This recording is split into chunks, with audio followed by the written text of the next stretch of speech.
আসসালামু আলাইকুম রহমতুল্লাহি ওবরকাতুহু। সম্মানিত দর্শক, আমাদের দেশে রাজনীতির যে কালো জাদু, এই কালো জাদুর তাণ্ডব চলছে। বিষয়টি পরিষ্কার করার জন্য জাদু এবং কালো জাদু সম্পর্কে সংক্ষেপে কোনো কথা বলা দরকার, কিছু কথা বলা দরকার। সেটি হলো, জাদু বিষয়টি আসলে একটা ভেলকিবাজি, হাতের কারসাজি এবং মানুষকে ধোঁকা দেওয়া। এখনো পর্যন্ত বিজ্ঞান যেটা প্রমাণ করেছে এবং পৃথিবীর সবচেয়ে বড় বড় যারা জাদুকর, যেমন ধরুন ডেভিড কভারফিল্ড, বাংলাদেশে ধরে নাম করা জুয়েল আইস রয়েছেন, তো তাদের যে বক্তব্য, সাক্ষাৎকার, তাদের যে বই, এসবই বৈজ্ঞানিক। অর্থাৎ তারা যা কিছু করেন সেটা হলো মানুষের চোখে এমন কিছু তুলে ধরেন যেগুলো মানুষ ধরতে পারে না। মানুষের মধ্যে যেটা আছে, যে থিঙ্কিং স্লো অ্যান্ড ফাস্ট, অর্থাৎ মানুষ, তাদের শতকরা ৯৯% মানুষ, আরও বেশি, আমাদের সমাজের শতকরা ১,০০০-এর মধ্যে ৯৯৯ জন মানুষ খুব দ্রুত চিন্তা করে এবং খুব দ্রুত সিদ্ধান্ত নেয়, কোনো ভেবে চিন্তে নেয় না। আর এই যে সে খুব দ্রুত চিন্তা করলো, চিন্তা করতে গিয়ে সে তার অতীত অভিজ্ঞতাকে সবসময় সে ভাবে। যেমন যদি বলা হয় গোলাপের রং কি, আপনি ১ সেকেন্ডও চিন্তা করবেন না। তারপরে যদি বলা হয় যে মুসলমানদের যে মৃতদেহ কি করা হয়, আপনি খুব দ্রুত চিন্তা করে বলবেন যে কবর দেওয়া হয়। এই তো, এগুলোকে বলা হয় দ্রুত চিন্তা, থিঙ্কিং ফাস্ট অ্যান্ড স্লো। তো এই সংক্রান্ত অতি সম্প্রতি একটা বিখ্যাত বই এক ভদ্রলোক লিখেছেন, তো ড্যানিয়েল কানম্যান। এটা পড়লে আপনি বুঝতে পারবেন যে আসলে আমাদের এই জীবনে কি কাজ করি। তো যখন জাদুকর তার কোনো জাদু প্রদর্শন করেন, তিনি প্রথমত মানুষের এই দ্রুত চিন্তা, মানুষ সচরাচর যে জিনিসগুলো দেখে এবং খুব ১ সেকেন্ডের মধ্যে উত্তর দিয়ে দেয় এবং ১ সেকেন্ডের মধ্যে সে সিদ্ধান্ত নিয়ে ফেলে, ঠিক সেই বিষয়গুলোকে টার্গেট করে তারা জাদু, যে কারসাজি, সেই কারসাজি তারা দেখায়। তো এটা মূলত একটা ভেলকিবাজি, হাতের কৌশল, এবং এই কৌশলটিকে তারা ইনস্ট্রুমেন্টালি দেখানোর জন্য অনেক সময় এখানে ফিজিক্স ব্যবহার করেন, কেমিস্ট্রি ব্যবহার করেন, আরও অনেক কিছু করেন। কিন্তু বাস্তবতা হলো যে আমরা যা কিছু দেখি এর একটিও সত্য নয়। এটি হলো জাদু। আর কালো জাদুর যে বিষয়টি, জাদু এবং কালো জাদুর বিষয়টি হলো মানুষের একটা মনস্তাত্ত্বিক ভয় এবং আতঙ্ক। এগুলো সাধারণত পরাজিত পুরুষ, পরাজিত নারী, জীবন যুদ্ধে কোথাও সে সফল হতে পারেনি, অথবা তার সকল চেষ্টা কেবলই মাত্র ব্যর্থ হয়েছে। একটা সময় সে নিজের প্রতি সে বিশ্বাস হারিয়ে ফেলেছে। ফলে কোনো একটা ধোঁকাবাজ যদি তার সামনে এসে একটা কথা বলে, হাতে একটা তাবিজ পরিয়ে দেয়, কিংবা ধরুন একটা পচা মিষ্টির উপরে সে একটা ফু দিল, কুলু কুলু কুলু কুলু মুলু মুলু মুলু মুলু, এরকম একটা কথা বলে মনে মনে কুলু কুলু কুলু মুনু মুনু মনু, এবং ওই লোকটিকে সে শুনিয়ে এই মন্ত্র উচ্চারণ করলো, কুলু কুলু কুলু মুলু মুলু মুলু ফু। তারপর সেই পচা মিষ্টিটি তাকে দিল, এবং যেহেতু সে মানসিকভাবে বিষণ্ণ, তার কাছে মনে হবে যে পৃথিবীর সবচেয়ে সেরা মিষ্টিটি সে খেলো। তো এভাবে আসলে কালো জাদু নিয়ে আমাদের এই সমাজে নানা রকম ভয় আছে, আতঙ্ক আছে, ভুল আছে, ভ্রান্তি আছে। তো সেই দিক থেকে যদি আপনি বিবেচনা করেন, অনেকে হয়তো যারা ধর্ম পালন করেন তারা বলার চেষ্টা করেন না, ধর্মে তো শয়তানের কথা বলা আছে। তারপরে ধর্মে যে জাদু করা হয়, আল্লাহ রাসূলকে জাদু করা হয়েছে, তিনি সেই জাদুতে অসুস্থ হয়ে পড়েছেন এবং তার সেই জাদু থেকে তিনি রক্ষা পাওয়ার জন্য আল্লাহ আবার কোরআনের আয়াত নাজিল করেছেন। এই বিষয়টি সম্পূর্ণ আলাদা একটা বিষয়। এখানে তর্ক রয়েছে, বিতর্ক রয়েছে। ধর্ম এরকম একটা বিষয় যে এগুলো নিয়ে আসলে বিতর্ক করা যায় না, এটা একটা বিশ্বাসের বিষয়।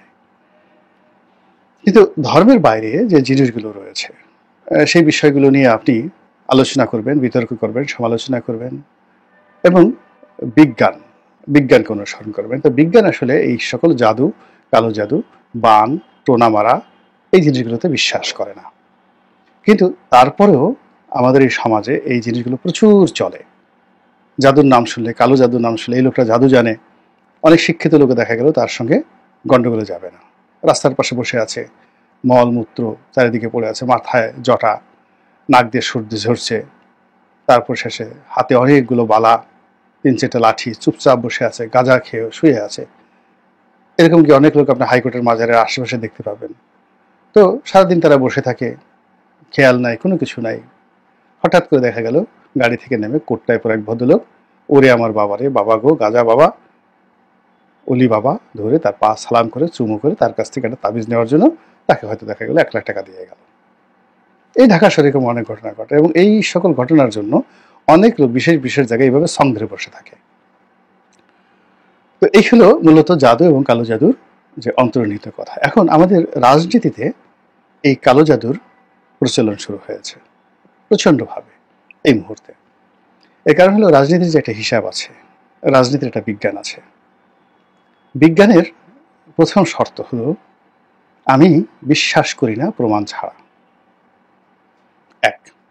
2 নম্বর হলো বিজ্ঞানের সফলতা কি। বিজ্ঞানের সফলতা হলো অতীতের বিজ্ঞানের যে কোনো একটা থিওরিকে বা বিজ্ঞানের সফলতাকে মিথ্যা প্রমাণ করে ওটার উপর একটা নতুন সত্য প্রতিষ্ঠিত করা, এটাই হলো বিজ্ঞান।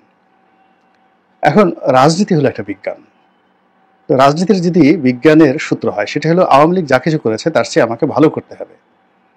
আওয়ামী লীগের সকল ব্যর্থতা সফলতাকে মাটি চাপা দিয়ে এরকম একটা সফলতার পিরামিড তৈরি করতে হবে যা দেখে সবাই বলবে শেখ হাসিনার চাইতে আমি ভালো শাসক, উত্তম শাসক, এর কোনো বিকল্প নেই। আর যখনই দেখা গেল যে আমি এমন কর্মকাণ্ড করছি, বারবার শুধু শেখ হাসিনার কথা মনে পড়ছে, তখন আমি একজন ব্যর্থ, রাজনীতির বিজ্ঞান অনুযায়ী আমি ব্যর্থ। আর আমার এই ব্যর্থতা যখন আমার চোখে মুখে প্রকাশিত হয়ে যাবে, তখন শেখ হাসিনাকে দেখলে আমার ভয় লাগবে, আতঙ্ক তৈরি হবে হৃদয়ের মধ্যে, এবং তার হাত থেকে বাঁচার জন্য আমি তাবিজ পড়ব, কবাজ পড়ব, সূরা মুখস্থ করব, এবং বিভিন্ন হুজুরের কাছে যাব, হুজুর একটা ফু দিয়ে দেন যেন শেখ হাসিনা আমার উপর আক্রমণ না করে, সে যেন বাংলাদেশে না আসতে পারে, শেখ হাসিনার যেন কুষ্ঠ হয়, তার যেন ডায়রিয়া হয়, ডায়রিয়া মানে কি, কলেরা হয়, তার যেন কলেরা হয়, গুটি বসন্ত হয়, তারপর শেষে ও যেন মারা যায়। এরকম একটু বান মেরে দেন তো, শেখ হাসিনার বান মেরে দেন। তখন দেখা গেল যে ধরিবাজ কোনো লোক তারা কি করলো, এই বাঘের, এর বলে বাঘের চুল, ওটা ইঁদুরের দুধ, তারপরে শেষে তেলাপোকার পাখা, সব মিলিয়ে চূর্ণ করলো, একটা ট্যাবলেট বানালো, ট্যাবলেট বানিয়ে তার মধ্যে একটু মধু মিশিয়ে দিল, বলো এটা আপনি খান, এটা আপনি খান, এটা আপনি খেলে আপনার ভিতরে একটা বল হবে, শক্তি হবে। তো সে একটা গুলি তাকে খাইয়ে দিল, তারপরে শেষে তাকে একটা তাবিজ পরিয়ে দিল, এরপরে তাকে অদ্ভুত অদ্ভুত কিছু মন্ত্রসন্ত্র পড়ে বলল যে আপনার উপর কালো জাদুর যে আসর হয়েছিল সেই আসর থেকে আপনি এখন মুক্ত, শেখ হাসিনা আপনাকে কিছুই করতে পারবে না। তো এই হলো, মানে আমি শেখ হাসিনা দেখে একটা উদাহরণ দিলাম। এটা যদি আপনার একটা মেয়েকে পছন্দ হয়, তার প্রেম নিবেদন করতে গিয়ে আপনি বারবার ব্যর্থ হচ্ছেন, তখন ওই মেয়ের প্রেম লাভের জন্য আপনি এরকম কালো জাদুর আশ্রয় যদি নিতে যান, তাহলে আপনার জীবনে এরকম ঘটনা ঘটবে। এটা হলো স্বাভাবিক। এখন আমাদের যে রাজনীতির যে বিজ্ঞান, সেই বিজ্ঞান অনুযায়ী এখন যারা এসছেন তারা কতগুলো কাজ করবেন, কতগুলো তথ্য উপাত্ত দেবেন, কতগুলো সফলতা দেখাবেন, এবং সেই সফলতা অনুযায়ী তারা তাদের নিয়তি নির্ধারণ করবেন। কিন্তু তারা বিজ্ঞান রচনা না করে তারা সাহিত্য রচনা করছেন, গল্প, অদ্ভুত অদ্ভুত সব গল্প সংস্কার করা হবে, তারপর সংবিধান লেখা হবে, সংবিধান তৈরি করা হবে, রাষ্ট্রপতি শাসিত সরকার হবে, ডক্টর ইউনূস বর্তমান সরকার আজীবন থাকবেন, তারপর তিনি 5 বছরের জন্য থাকবেন, তাকে কেউ ছাড়তে চাচ্ছে না, তিনি এই বাংলাদেশকে অচিরেই দুবাই করে ফেলবেন, আমেরিকা করে ফেলবেন, লন্ডন করে ফেলবেন। তিনি একজন ম্যাজিক্যাল ম্যান, অসম্ভবকে সম্ভব করার অসংখ্য মন্ত্র তার কাছে রয়েছে। আমেরিকা, ইউরোপের সঙ্গে তার এই সম্পর্ক, এগুলো দিয়ে তিনি বাংলাদেশের প্রতি ইঞ্চি জায়গা একেবারে 24 ক্যারেট গোল্ড স্বর্ণ দিয়ে তিনি মুড়িয়ে দেবেন।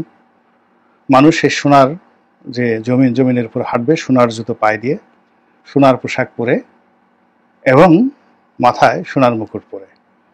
তারা সোনার ভাত খাবে, সোনার পানি খাবে, মানে গোল্ড যখন গরম করে একদম লিকুইড গোল্ড, সেরকম লিকুইড গোল্ডের তারা পানি খাবে, সোনার মালা পরবে, এবং এগুলো করতে করতে করতে করতে একটা সময় মানুষ জান্নাতে চলে যাবে।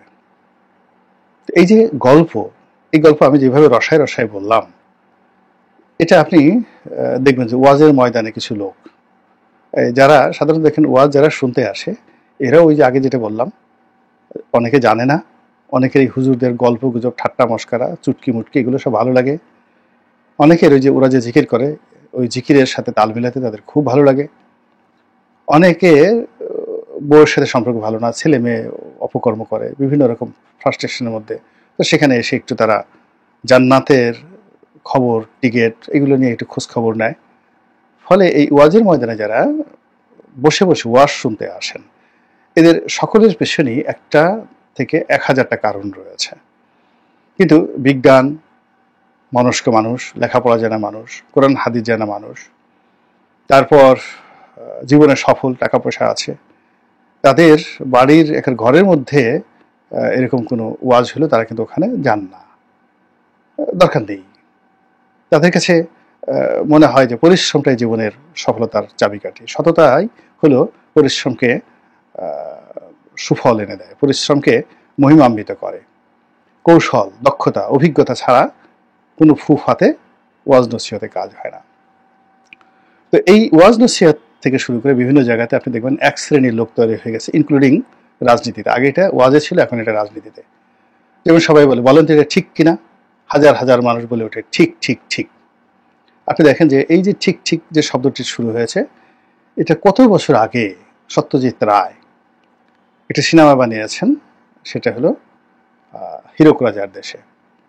তো সেগুলো মহামন্ত্রী বলো তো এটা ঠিক কিনা, জি জাহাপনা ঠিক ঠিক ঠিক ঠিক। এইরকম ঠিক ঠিক যে অবস্থা, গত এই 7-8 বছর ধরে আমরা এই রোগ আমরা দেখে আসছি। প্রেস ক্লাবের মাঠে একজন চুঙ্গা হাতে বক্তব্য দেয়, আর পিছনে 10-12 জন লোক দাঁড়িয়ে থাকে, জোরে বলে ঠিক ঠিক ঠিক।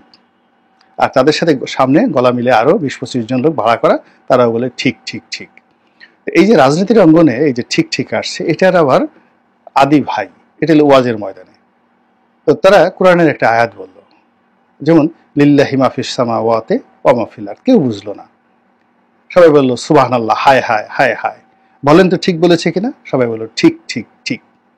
এইরকম ঠিক ঠিক ঠিক। তো এই ধরনের যখন সম্প্রদায় হয়ে যায়, যারা শুধু মাথা ঝুলায়, বিতর্ক করে না, ভিন্ন মত তৈরি করে না, আপনার কোনো মতামতকে চ্যালেঞ্জ করে না, আপনার সঙ্গে দ্বিমত করে না, শুধু ঠিক ঠিক বলে, ধরে নেবেন যে সেখানেই প্রতারণা রয়েছে, সেখানে কালো জাদু রয়েছে, সেখানে নির্বুদ্ধিতা রয়েছে, সেখানে অজ্ঞানতা রয়েছে, সেখানে অন্ধকার রয়েছে। তো এই যে ধারাবাহিকতা, এই ধারাবাহিকতা এখন আমাদের এই রাজনীতিতে ব্যবহার করেছে। এই রাজনীতিতে আমরা একটা ইলিউশন তৈরি করে ফেলেছি, একটা কল্পনা। আকাশের চাঁদ নিয়ে যেভাবে কবিরা কবিতা লেখে, আমরা এখন সরকারকে নিয়ে কবিতা লিখছি। এবং সরকার যে সকল কর্মকাণ্ড করছে, তাদের সেই সকল কর্মকাণ্ডকে যাকে বলা হয় কল্যাণকর, সে সকল কর্মকাণ্ডকে নিয়ে কোনো প্রশ্ন করা যাবে না। সে সকল কর্মকাণ্ড যে দেশ এবং জাতির জন্য একটা ম্যাগনা কার্ড, আপনি তো ম্যাগনা কার্ডের সম্পর্কে জানেন, এইরকম প্রচার করার জন্য শত শত হাজার হাজার ভাড়া করা ঠিক ঠিক পার্টি, যারা রাজপথে এসে ভাড়া করে আনা হয় এদেরকে, তারা ওই দাঁড়িয়ে দাঁড়িয়ে শুধু বলে ঠিক ঠিক ঠিক। এবং এদের মধ্যে মানে এদের মান এতটা নিচু পর্যায়ের, যাদেরকে ভাড়া করে আনা হয়। এরকম এক চাচা, বৃদ্ধ চাচা, বুড়া মানুষ, তাকে ভাড়া করে নিয়ে আসছে। তো ইউটিউবার যারা আছে তারা আবার তাকে জিজ্ঞাসা করছে যে আপনি এখানে কেন আসছেন। বাবা জানি না, তো এখানে এই হচ্ছে, জানি না, কিছু জানি না। তো ও রাগ করে বলছে যে সে বলেন তো, আমরা যে মুসলমান, আপনি তো মুসলমান, হ্যাঁ মুসলমান, মুসলমানদের নবীকে? তো সেই চাচা বলতেছে হাসিনা, মুসলমানদের নবী শেখ হাসিনা। তা আসছে হাসিনা বিরোধী আন্দোলনে, হাসিনার পতনের জন্য, আর সেখানে হাসিনাকে নবী বলে এরকম একজন লোককে ভাড়া করে তারা নিয়ে আসছে ঠিক ঠিক বলার জন্য। তো বুঝতে পারেন যে সেখানে কি ধরনের কালো জাদু হয়ে গেছে। একইভাবে আপনি যদি এই জাস্টিস মানে যাকে বলা হয় না, রাষ্ট্রপতি আব্দুল হামিদ সাহেবের দেশ ত্যাগ, এখানে গিয়ে দেখবেন উনি যেভাবে গেছেন আর এখন যা কিছু হচ্ছে পুরোটাই কালো জাদু। আবার ডক্টর মোহাম্মদ ইউনূস এবং তার যারা লোকজন, তাদেরকে সমর্থন করার জন্য ফেসবুক, ইউটিউব, টুইটার, সামাজিক মাধ্যম, সংবাদপত্র, এখানে যে একটা অলিগার শ্রেণী তৈরি করা হয়েছে, এরাও ওই চাচার মতো ঠিক ঠিক। তারা সেই যাকে বলা হয় ডক্টর মোহাম্মদ ইউনূসকে অনেকে ইতিমধ্যে বড় বড় আলেম, নামধারী, যাদেরকে আলেম হিসেবে জানে, তারা ইতিমধ্যে তাকে কেউ দেবতা বানিয়ে ফেলেছেন, কেউ ওলি আল্লাহ বানিয়ে ফেলেছেন, কেউ তাকে নবী বানিয়ে ফেলেছে। নবীকে যেভাবে আল্লাহ সিলেক্ট করেন, ইউনূসকেও ঠিক সেইভাবে সিলেক্ট করা হয়ে গেছে। কাজে তার বিরোধিতা করা যাবে না। আর একজন সবাইকে নিয়ে মোনাজাত করছেন যে এই ইউনূস যেন যতদিন জীবিত আছে ততদিন যেন আল্লাহ এই ইউনূস আমাদের ক্ষমতায় থাকে।